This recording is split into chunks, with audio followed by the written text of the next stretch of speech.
الرحيم واتقوا فتنة لا تصيبن الذين ظلموا منكم خاصة واعلموا أن الله شديد العقاب۔ قرآن کریم کا ایک حصہ تلاوت کیا ہے۔ دعا ہے کہ اللہ تبارک و تعالی اس کا صحیح مفہوم بیان کرنے کی اور ہم سب کو اس پر عمل کرنے کی توفیق نصیب فرما دے۔ پہلے زمانے میں انسان کے پاس جب سونا چاندی ہوا کرتا، کچھ عرصے کے بعد اس کے اندر کالک پیدا ہو جاتی ہے، وہ کالا ہونا شروع ہوتا ہے۔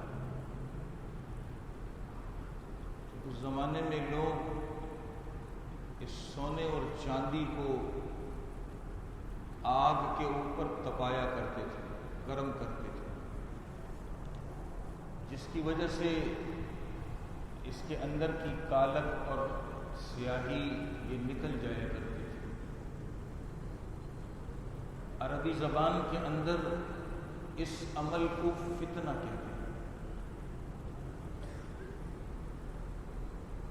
قرآن کریم نے، پروردگار عالم نے اس فتنے کے لفظ کو مختلف پیرایوں میں بیان کیا ہے۔ حضرت صلی اللہ علیہ وسلم نے اس لفظ کو جب احادیث کے اندر بیان فرمایا تو لوگوں کے اوپر آنے والی آزمائشیں، امتحان اس کے لیے استعمال ہوا۔ یہ عربی زبان ہے، بڑی وسیع ہے، ایک لفظ کئی کئی معنی دیتے ہیں۔ عربی زبان کے اندر فتنہ جب لوگوں کی طرف نسبت بن کر کے بیان کرتے ہیں تو اب مطلب ہوتا ہے کہ لوگ جو دوسروں کے اوپر ظلم کرتے ہیں اس کو فتنہ کہتے ہیں۔ احادیث میں حضرت صلی اللہ علیہ وسلم نے اس لفظ کو جو استعمال کیا وہ اس معنی کر استعمال کیا کہ لوگوں کے اوپر آزمائشیں، امتحانات، فتنے، مصیبتیں یہ آئیں گی، اور اللہ کے نبی نے ہم پر اتنا احسان فرمایا کہ قیامت تک یہ جو فتنے، مصیبتیں، آزمائشیں انسان پر آئیں گی، امت کے سامنے اس کو واضح کر دیا۔ یہ نبی کا اپنی امت کے اوپر ایک شفقت اور مہربانی کا معاملہ ہے۔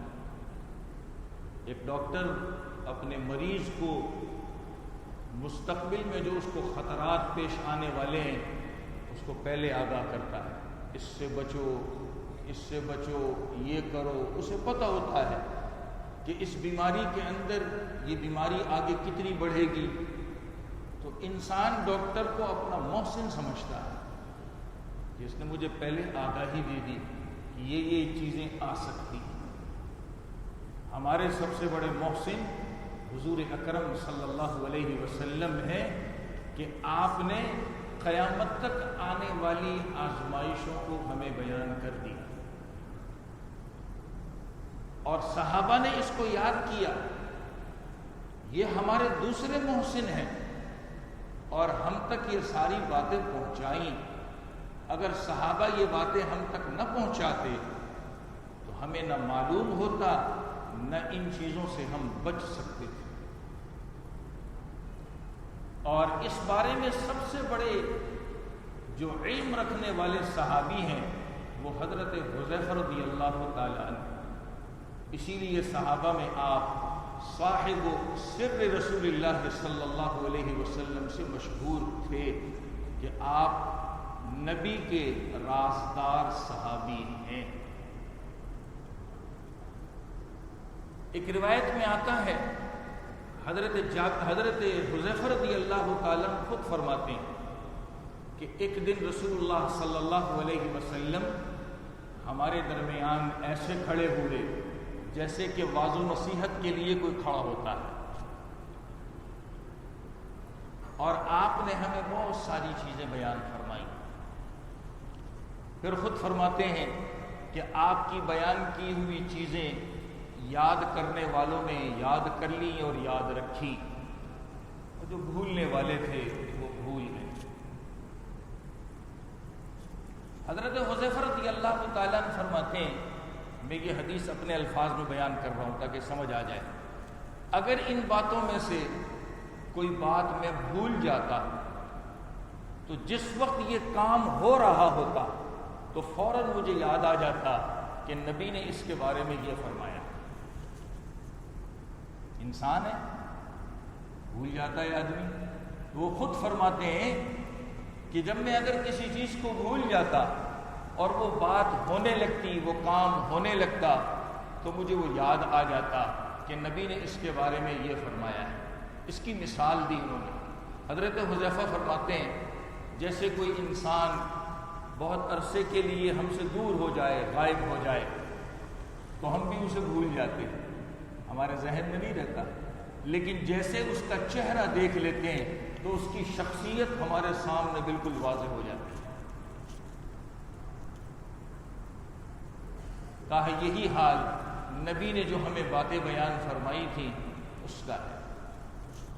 یہی حضرت حذیفہ رضی اللہ تعالی عنہ ہے، ان کی روایت صحیح مسلم کے اندر آتی ہے، فرماتے ہیں کہ رسول اللہ صلی اللہ علیہ وسلم نے ایک بات بیان فرمائی تھی۔ وہ بات یہ تھی، یہ جو انسان ہے، یہ حدیث بھی میں اپنے الفاظ میں بیان کر رہا ہوں تاکہ سمجھ آ جائے۔ انسان ہے، ان کے دل دو حصوں میں بٹ جاتے ہیں، دو حصوں میں تقسیم ہو جاتے ہیں۔ کیسے تقسیم ہوتے ہیں؟ کہا ایک وہ لوگ ہیں کہ ان کے دل کے اوپر اللہ تبارک و تعالی سفید رنگ کا اثر چھوڑ دیتے ہیں، تو ان کے دل سنگ مرمر کے پتھر کی طرح ہو جاتے ہیں، بالکل سفید چمکتے ہوئے۔ پھر فرمایا کہ جب تک یہ آسمان اور زمین قائم ہے، ایسے لوگوں کے دلوں کو کوئی چیز خراب نہیں کر سکتی۔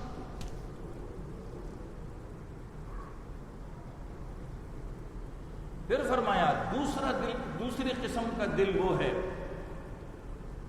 کہ اس کے اوپر کالے رنگ کا اثر چھوڑا جاتا ہے، اور اس دل کی مثال ایسی ہوتی ہے جیسے کہیں آگ جلاتے ہیں تو آخر میں اس کی راکھ بچ جاتی ہے۔ کہا ان کے دل راکھ کی طرح ہو جاتے ہیں، اور جیسے الٹا برتن ہوتا ہے ایسے ہو جاتے ہیں۔ الٹے برتن میں ہم کوئی چیز ڈال نہیں سکتے، کہا الٹے برتن کی طرح ہو جاتے ہیں۔ یہ جو میں نے دل کی دو اقسام بیان کی حدیث سے، اس سے پہلے حضرت حذیفہ رضی اللہ تعالیٰ نے بیان فرمایا تھا کہ نبی نے یہ بات بھی ارشاد فرمائی تھی کہ انسانوں کے اوپر فتنے اور آزمائشیں اتریں گی۔ جب انسانوں کے اوپر فتنے اور آزمائشیں اتریں گی تو یہ ایسی ہوں گی جیسے کہ چٹائی ہوتی ہے، چٹائی جس پر ہم بیٹھتے ہیں، سوتے ہیں، چٹائی کی طرح۔ اور یہ چٹائی جب بنائی جاتی ہے تو اس میں کھجور کی پتیوں کو ایک دوسرے کے اوپر بٹا جاتا ہے، جیسے عورت اپنے بال بٹتی ہے، ایک دوسرے کے اندر پیوست ہو جاتے ہیں۔ ایسے ہی کہا چٹائی کے اندر جو کھجور کی پتیاں ہیں یہ ایک دوسرے میں پیوست ہوتی ہیں۔ کہا فتنے بھی اس چٹائی کی طرح اس امت پر اتریں گے۔ اس کا مطلب کیا ہے کہ انسان کو پتہ نہیں چلے گا حق کیا ہے اور باطل کیا ہے، سمجھ نہیں آئے گا حق کیا ہے باطل کیا ہے، اس سے پتہ نہیں چلے گا، اس سے خالی ہو جائے گا۔ جیسے چٹائی کی پتیاں ایک دوسرے کے اندر ہوتی ہیں، پیوست ہو جاتی ہیں، حق باطل بھی ایسے ہی لوگوں کے سامنے ایک دوسرے میں پیوست ہو جائیں گے۔ پھر یہ دل کی دو اقسام بیان کی جو ابھی میں نے بیان کی۔ اس کے بعد تیسری چیز بیان فرمائی کہ جن کے دل راکھ کی طرح ہو گئے اور وہ الٹے برتن کی طرح ہیں، جیسے الٹے برتن کے اندر کوئی چیز ڈال نہیں سکتے، ان کے دل کے اندر بھی کوئی چیز جائے گی نہیں۔ مثال کیا دی؟ کہا اچھائی ہوگی تو اس کو اچھا نہیں کہیں گے، برائی ہوگی تو اس کو برا نہیں کہیں گے۔ عقل مند تو وہ ہے کہ اچھائی کو دیکھے تو سمجھے سب سے پہلے کہ یہ اچھائی ہے، پھر بولے کہ یہ اچھائی ہے، اور برائی جب برائی سامنے آئے تو سب سے پہلے اس کو سمجھے کہ یہ برا ہے اور بولے کہ یہ برائی ہے۔ جب انسان کے اندر سے یہ تمیز نکل جاتی ہے کہ اچھائی کو اچھائی سمجھنا اور برائی کو برائی سمجھنا، پھر اللہ تبارک و تعالی اپنی پکڑ میں لے لیتے ہیں۔ آج ہماری بھی سوچ ایسی ہے، ارے جو کرتا کرنے دو، جو ہو رہا ہے ہونے دو، ہمیں اس سے کیا غرض ہے۔ اس چیز نے ہم کو مار ڈال دیا۔ حالت کیا ہوئی؟ ہم خود بھی خراب ہو گئے، ہمارا گھر بھی خراب ہو گیا اور معاشرہ بھی خراب ہوتا جا رہا ہے۔ کیوں؟ اچھائی کو اچھائی نہیں سمجھا اور اچھا سمجھ کر بیان بھی نہیں کیا، اور برائی کو برائی نہیں سمجھا اور برائی سمجھ کر کے بیان بھی نہیں کیا۔ ایسے لوگوں کا حال کیا ہوتا ہے؟ جو میں روایت سنا رہا ہوں اسی کے آخر کے اندر ہے۔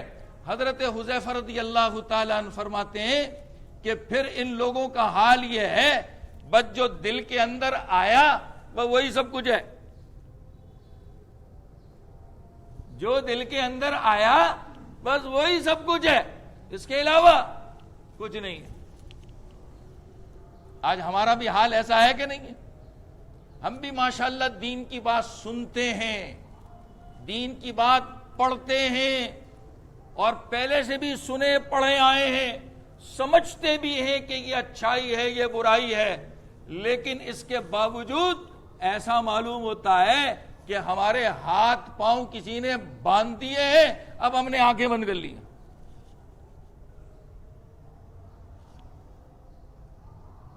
اب ہم نے آنکھیں بند کر لی ہیں، اور حال کیا بن گیا؟ اچھائی برائی کی تمیز ہمارے اندر سے نکل گئی، ختم ہو گئی۔ اس لیے نہ خود ٹھیک ہو پاتے، نہ اپنی اولاد کو ٹھیک کر پاتے، گھر والوں کو ٹھیک کر پاتے، نہ معاشرے کے اندر کسی کو ٹھیک کر پاتے۔ حال ہوا کیا ہے؟ ہمارے اندر ایک خوف بیٹھ گیا۔ ایک بات تو وہ ہے جو حدیث میں بیان کی کہ اپنے دل کی بات پر عمل کرتے، دل میں جو بات آ گئی، خواہش آ گئی تو وہی سب کچھ ہے، دل کے اوپر چل لیں اور کچھ نہیں ہے۔ اور دوسرا کیا ہے؟ ہمارے اندر خوف بیٹھ گیا، ڈرتے ہیں، ہم بول نہیں سکتے۔ وجہ کیا ہے؟ ہم نے خود اچھائی برائی کی تمیز کو ختم کر دیا، اچھائی برائی کے فرق کو مٹا دیا، اچھائی برائی کے فرق کو ہم نے سمجھا نہیں، اس لیے حق اور باطل ہمارے سامنے ایسا مل گیا جیسے چٹائی، اس کی جو پتیاں ہیں کھجور کی ایک دوسرے کے اندر ملی ہوتی ہیں۔ جو میں نے آیت پڑھی ہے خطبے میں، یہ سورہ انفال کی آیت ہے۔ پروردگار فرماتے ہیں وَاتَّقُوا فِتْنَةً، فتنے سے بچو، فتنوں سے بچو، لَا تُصِيبَنَّ الَّذِينَ ظَلَمُوا مِنْكُمْ خَاصَّةً۔ اس فتنے کی وجہ سے اگر اللہ تعالیٰ اپنا عذاب بھیجنا چاہیں، اللہ اپنی پکڑ بھیجنا چاہیں، تو یہ نہیں سمجھنا کہ یہ پکڑ صرف گناہگاروں پر آئے گی، ہم تو نہیں کرتے، ہم پر نہیں آئے گی۔ ایسا نہیں ہے، ایسا نہیں ہے۔ آج ہماری بھی سوچ ہے، ارے میں تھوڑی کرتا ہوں جو میں پکڑا جاؤں گا، لیکن ایک اللہ کا قانون ہے، میری سوچ کے مقابلے میں اللہ کا قانون ہے، ہم نے اللہ کے قانون کو نہیں سمجھا، بس اپنی سوچ پر چل رہے ہیں۔ اللہ کیا کہہ رہے ہیں؟ وَاتَّقُوا فِتْنَةً، فتنوں سے بچو، لَا تُصِيبَنَّ الَّذِينَ ظَلَمُوا مِنْكُمْ خَاصَّةً، صرف گناہگاروں پر نہیں اترتا عذاب اللہ کا،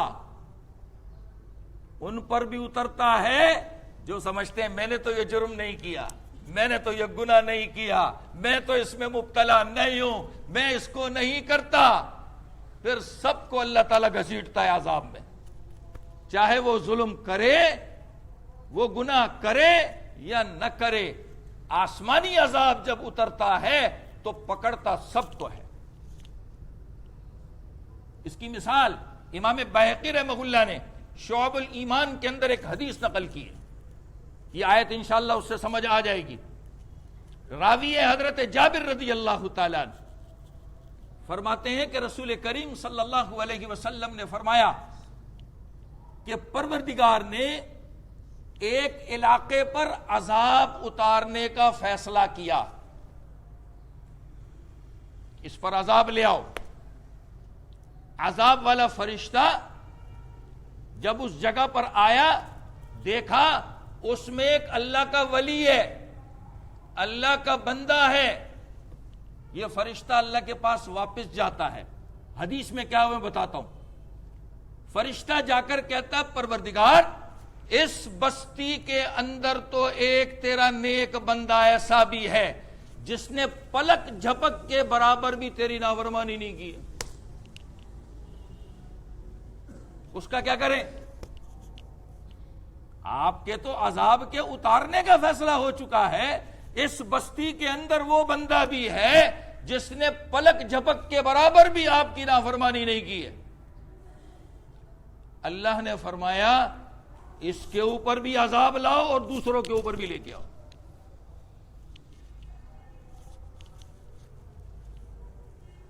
ہمارے دل میں بھی خیال آتا ہے یہ تو ظلم نہیں ہے کہ ایک انسان جو ہے اللہ کی فرما برداری بھی کر رہا ہے، گناہ بھی نہیں کر رہا، اللہ کہتے اس پر بھی عذاب لاؤ۔ حدیث میں پہلے اسی کا تذکرہ ہے، اسی نیک کا، پہلے اس پر عذاب لاؤ پھر لوگوں پر بھی لے کر کے آؤ۔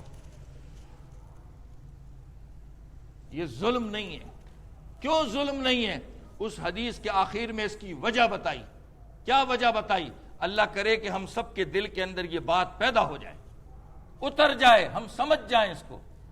نبی نے فرمایا کہ اللہ نے اس فرشتے سے کہا جب برائی ہو رہی تھی، گناہ ہو رہا تھا، اس کا چہرہ بھی نہیں بدلا۔ کیسی عجیب بات کہی نا نبی نے۔ اللہ نے بات کیا کہی؟ جب برائی ہو رہی تھی، گناہ ہو رہا تھا، اس کا چہرہ بھی نہیں بدلا۔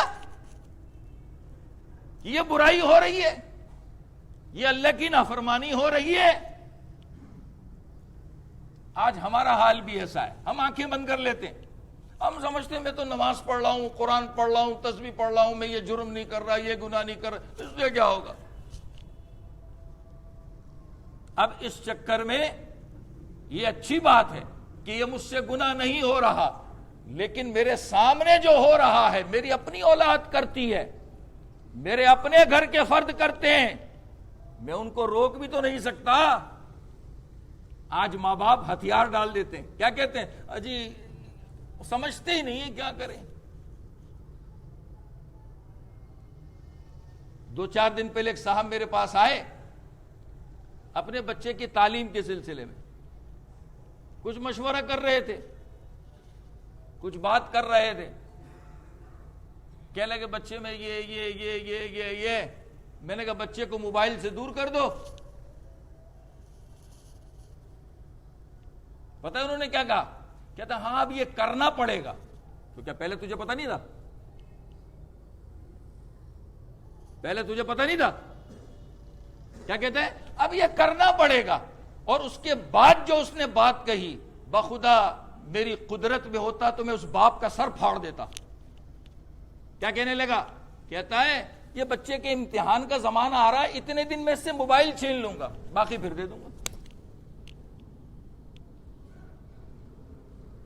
21 توپوں کی سلامی دینی چاہیے کہ نہیں دینی چاہیے؟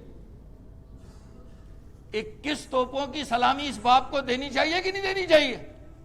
یہ ہمارا حال ہے، یہ ہمارا حال ہے۔ اولاد کے سامنے ہمارے ہاتھ بندھے پڑے ہیں، ہم دوسروں کو کیا نصیحت کریں گے؟ ہم دوسروں کو کیا سمجھائیں گے؟ ارے چھوڑو، ہم کسی کافر کو مسلمان کیا کریں گے؟ رمضان جب آتا ہے نا، لوگ مجھ سے آ کے پوچھتے ہیں امام صاحب وہ آدمی بے نمازی ہے، وہ روزہ نہیں رکھتا، وہ یہ کرتا ہے وہ کرتا، ہم اس کے ساتھ یوں کرے وہ کرے۔ ارے تو خود کیا کرتا ہے بھائی؟ تیرے اندر پاور کتنی ہے؟ اپنی پاور تو شو کر۔ یہاں ہم بالکل ہتھیار ڈال دیتے ہیں، یہاں پر ہم بالکل ہتھیار ڈال دیتے ہیں۔ یاد رکھیے، یہ بات اپنے دل میں بٹھا لیں، جو اچھائی ہے اس کو سب سے پہلے اپنے دل میں اچھا سمجھیں کہ یہ اچھا ہے۔ فائدہ کیا ہوتا ہے؟ فائدہ کیا ہوتا ہے؟ جب انسان اچھائی کو اچھائی سمجھتا ہے، نیکی کو نیکی سمجھتا ہے، اللہ تعالیٰ کرنے کی طاقت دے دیتے ہیں۔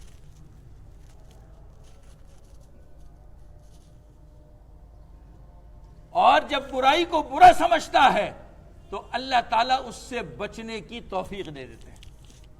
آج تو ہم برائی نہیں سمجھتے نا، اس لیے بہت سارے گناہوں سے بچ ہی نہیں پاتے۔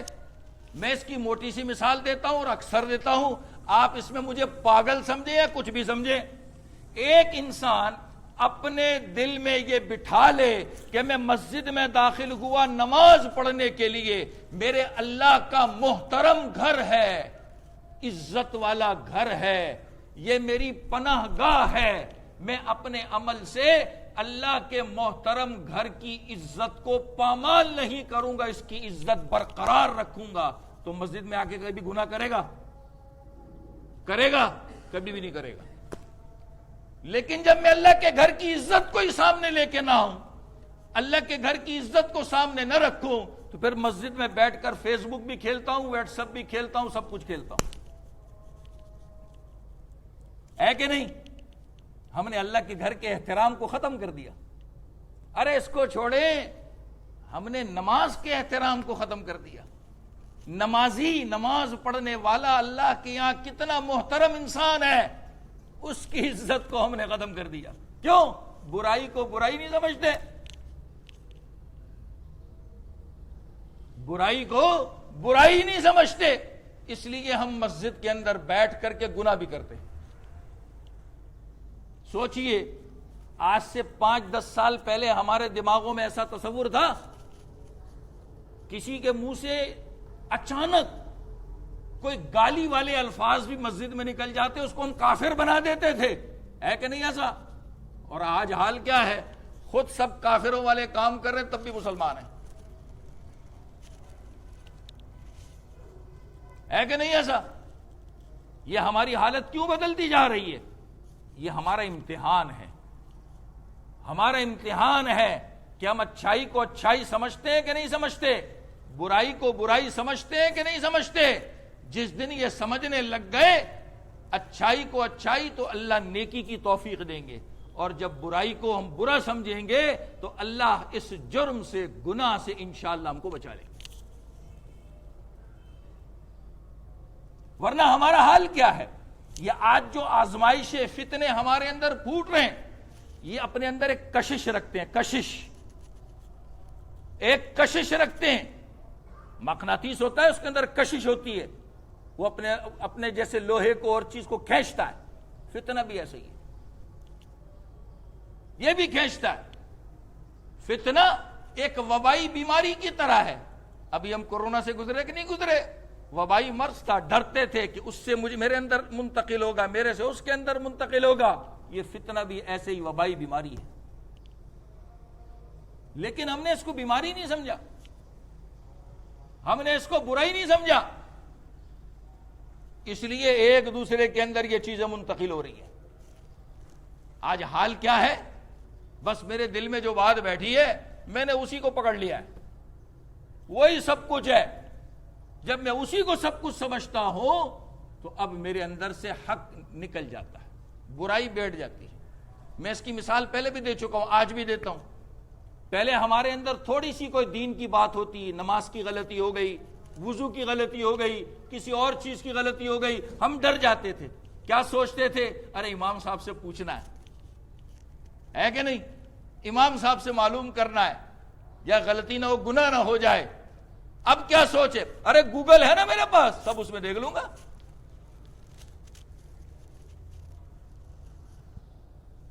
گوگل ہے نا میرے پاس، سب اس کے اندر دیکھ لوں گا۔ تو پھر اس کے اندر دیکھ کر آج تک جو ہے صحیح طریقے پہ عمل کرتا ہوا آتا تھا، اب گوگل سے دیکھ کر کے وہ طریقہ اس کو برا لگتا ہے۔ آج ہمارے جوانوں کے منہ سے باتیں نکلتی ہیں، ارے مولویوں کا دین ہے، مولویوں نے یہ کیا کہ مولوی اپنے پیٹ سے لے کر آیا۔